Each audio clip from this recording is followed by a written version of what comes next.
அவன் வாழ்க்கையை நான் வாழ முடியாது, என் வாழ்க்கையை அவன் அட்டன் பண்ண முடியாது கண்டிப்பா. So because we are already like அந்த ஒரு ஸ்டேஜ் வந்துட்டோம், தாண்டி வந்துட்டோம். அவன் இப்போ தான் ஆரம்பிக்கிறான். ஸோ அதனால என்னன்னா ஒன் கான்ஃபிடன்ஸ் எனக்குன்னா அவன்கிட்ட அந்த ஒரு ஈவன் நவ் இஸ் லைக் ஒரு 19 hours a day he is working as a programmer. ஒர்க்குன்னு வரைச்சு ஹில் நெவர் காம்ப்ரமைஸ். அப்பத்துலேருந்தே அவன் ஏதாவது ஒன்று பண்ண, ஸ்கூலுக்கு ஏதாவது பண்ணி கொடுப்பான், அதில் வந்து ரொம்ப சின்சியராக பண்ணுவான். அது வெளில வருமா, யாரா கேட்பாளா, அதெல்லாம் அவனுக்கு தெரியாது. ரொம்ப பயங்கர என்னன்னா அவங்ககிட்ட வந்து ஒரு சாப்பாடு தூக்கம்னா என்னன்னு தெரியாது அவனுக்கு. அது மட்டும் தான் பிரச்சனை. மற்றபடி வந்து he is like very hard working. as well as அவர் தான் ஆக்சுவலா he found திப்பு தான் ஃபவுண்ட் தட். ஏன்னா எனக்கு வந்து ஒரு ஆம்பளை பையன் நல்லா படிக்கணும், ஏன்னா he should have a good degree.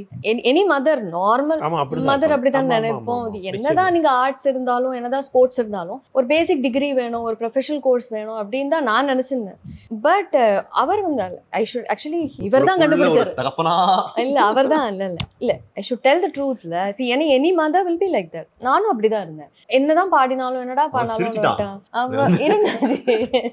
அப்புறம் once he found out that he is interested in it, அவருக்கு என்ன வேணுமோ, இந்த இது எனக்கு இது வேணும்பா, இன்ஸ்ட்ருமெண்ட்ஸ் இல்ல இதுப்பா, கியர்ஸ், whatever he names, அது அவர் கேட்கறதுக்கு முன்னாடி he will provide. ஏன்னா எனக்கு அதுல இன்ட்ரெஸ்ட் இருந்தது. இப்போ தெரியாத ஒரு அப்பா இருக்கா வச்சுங்களேன், நம்ம வந்து அவரை புரிய வச்சு நம்ம பண்ண முடியும். மோர் தென் எங்களோட நீட்ஸ் கூட அவர் பார்க்கல. இன்ஃபேக்ட் ஒரு பீரியட்ல நாங்களாம் உயிரோடு இருந்தோமா இல்லைன்னு, அவனுக்கு என்ன வேணும், ஓகே டன், அந்த கியரை வாங்கிடு, அது so many lakhs அப்படின்னு. இட் வாஸ் எல்லாருமே